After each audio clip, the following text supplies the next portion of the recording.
Un air solitaire, rentrer à pied avec mes rêveries. Comme il vous plaira. Une bien jolie pièce. Ah. Je l'aimais beaucoup quand j'avais 8 ans. Vous me donnez une idée, je vais la relire en rentrant. Bonsoir, jolie madame. Bonsoir, Fouquet. Bonsoir. Eh ben, quel dîner, mon pauvre ami. Oh, oh, j'ai la tête comme un tambour, moi. Ah, charmant vieillard. Mais enfin, je trouve le poème qu'il a écrit à 7 ans un peu audacieux. Tu sais, celui où les questions de croupe et de ténèbres. Oui, ma chère, je crois que nous avons d'autres questions plus urgentes à débattre. Tu crois? Oui, je crois.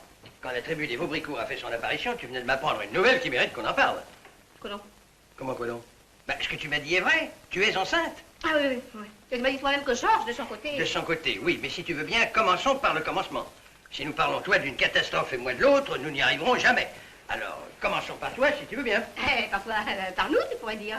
Bon, ben, commençons si tu préfères. Eh bien, je te l'ai dit, je suis enceinte de 2 mois et demi. J'ai vu cet après-midi Voiturier qui a été formel. J'étais tellement effondrée que j'ai bondi chez Parocel. Et Parocel a été aussi catégorique. 2 mois et demi? Oui, 2 mois et demi. Ça remonte à quand? Oh, ben, c'est facile, j'ai vite trouvé. Ça remonte à la réception des ministres belges. Au dîner, c'est le président du conseil. Tu me dis ça comme si nous avions fait un enfant à table. Oh, c'est bête. Ben non, mais c'est vrai. Eh ben, en tout cas, il n'y a pas d'erreur. Alors ça? Eh oui. Ben oui, je ne dis pas non. Comment est-ce une chose possible? Mystère. Mystère. Mystère, tu en as de bonnes. Quel notre âge, Charles? Quoi, notre âge? Nous sommes encore présentables l'un et l'autre, il me semble. Oui, enfin. Et je ne vois pas ce qu'il y aura de si grotesque à imaginer, monsieur. Alors, tu ne trouves pas ça une catastrophe? Mais oui, c'est une catastrophe. Mais évidemment, c'est une catastrophe. Ah, t'en as de bonnes, je te jure. Oh, ben, écoute, Charles. Mais oui, que veux-tu que je te dise? Mais voilà, tu es tout de même curieusement constitué. Une histoire comme celle-là s'est déjà produite dans ta famille? Comment? Ben oui, un enfant à retardement comme ça. Ah, mais j'en sais rien, moi. Bah, et chez toi? Comment chez moi? Moi, je peux en faire un tous les jours si ça me fait plaisir. Moi, c'est normal. Ça n'est pas moi le phénomène, c'est toi. Oh. Et si les docteurs s'étaient trompés? Ah, si, évidemment, si. Mais ça arrive, ça. Quoi, que les médecins se trompent? Oui. Ah oui, ça arrive. Je suis tout à fait d'accord avec toi, ça arrive. Ça arrive même beaucoup. Mais si Voiturier et Parocel ont été formels tous les deux, il vaut mieux penser à autre chose, crois-moi. Eh ben, à quoi faut-il penser? Ah, je te le demande. Ben, qu'est-ce que tu veux que je te réponde?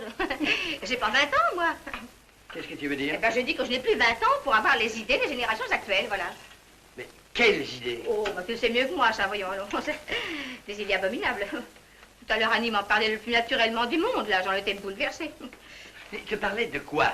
De ça, là, du moyen de ne pas garder un enfant, tout simplement. Cette chose abominable, dont j'ignorais même que ce soit possible quand moi j'étais une jeune fille. Eh bien, Annie m'en parlait comme ça, tout naturellement, en s'étonnant de me scandaliser et en me disant qu'à la Croix-Rouge, elle assistait à ce genre de choses à tout moment.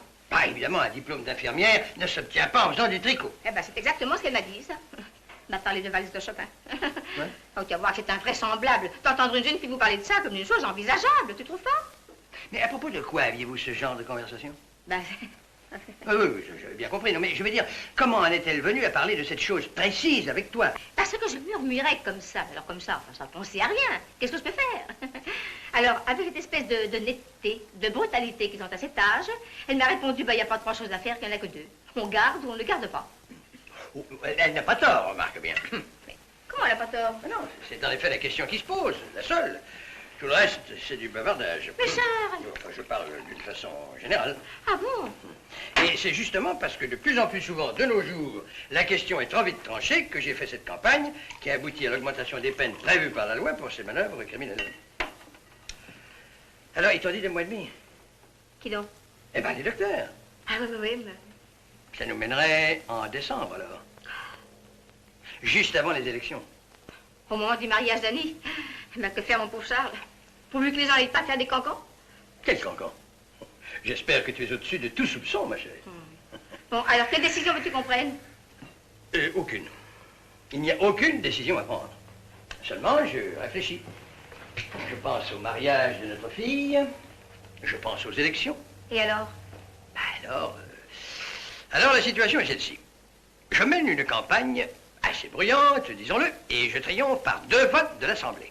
L'un, la suppression de la maison de tolérance, l'autre, l'augmentation des peines qui frappent l'avortement. Là-dessus, on apprend qu'après 20 ans sans maternité, tu attends un enfant. Et cela commence à se savoir naturellement au moment de la prochaine campagne électorale. Je vois tout de suite la façon dont mes adversaires utiliseront la chose. Ah. Pour prêcher l'exemple, me faisant le premier prêtre de ma religion, je me suis brusquement jeté sur ma femme pour consolider ma situation politique et affermir mon portefeuille. Je suis tourné en ridicule et toi tu passes pour une victime du devoir.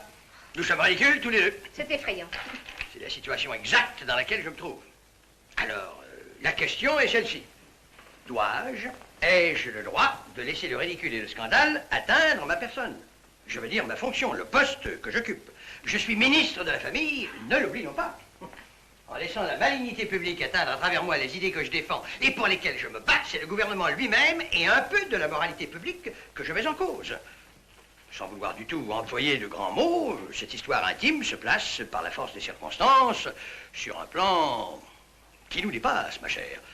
Je ne dirais pas tout à fait national, mais presque.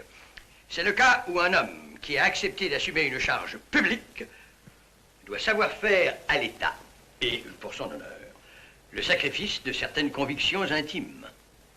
Olympe, c'est en mon âme et conscience que je te parle et en tenant compte du poste que j'occupe. Notre devoir est là. Nous ne garderons pas cet enfant. Et le mien? Le nôtre. C'est vrai. C'est une décision sévère et douloureuse que je te prie de me pardonner. Je sais quel sacrifice je te demande. Et crois bien que si je me donne à moi-même cet ordre, c'est avec au fond de moi une blessure. Mais tu crois vraiment que... Il faut parfois sacrifier à une cause morale les vœux les plus clairs de la nature. Il faut voir haut et large et ne pas reculer devant ses responsabilités. Si tu le crois vraiment... Je ne le crois pas. Je sais où est mon devoir, simplement. J'aime mieux m'amputer d'un enfant à naître que de risquer l'ombre d'une atteinte à la famille française.